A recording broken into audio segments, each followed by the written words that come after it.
This next door neighbour was either in my place having coffee or I was in her place having tea. On this occasion I was in her place having tea, and John Laws was on the radio, and he said something that was really, really racist. And she picked it up and added to it. And I said, hey, you can't say that. I'm Aboriginal, you know.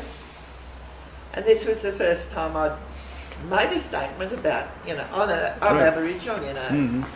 And up until that point in time, you know, it had never, it was a part of me, but it was down, and it wasn't at the surface. And I just said, you know, I'm Aboriginal, you know. And we ended up having a huge argument, and she told me to get back to my bloody gunya. Oh, for God's sake. So forever after, she would not allow her children to play with mine.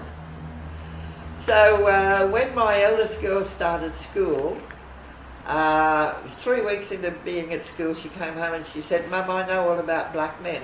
They pull little girls' pants down. You know, they're saying Aboriginal men pull little girls' pants down. How ridiculous. So, yeah, that's my father they're talking about. That's right, yes. Yeah, that's right. So I decided, you know, it was a gradual building up thing. I don't know how long it had been going on, but it became obvious to me that I had to be Aboriginal in a public way. That it wasn't good enough to say, I am as I am.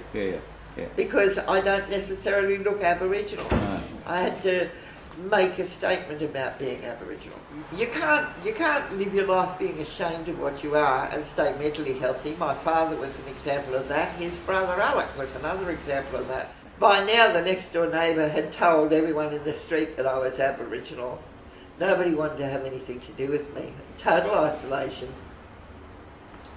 And the baker would come in for 30 seconds, a minute and a half.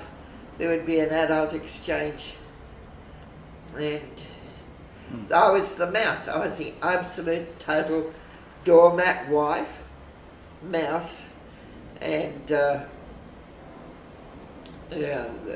apart from the doctors, when I was taking kids to doctors, you know, the only ones I ever spoke. It's affecting me because I've got this sort of favourite little thing that I want to express about you know, really being shut off and tired with the attitude that you're sort of a middle-class white and therefore it's impossible for you to understand our problems as blacks. The third world are saying, you know, well, ours is an economic problem. We don't want to hear about feminism.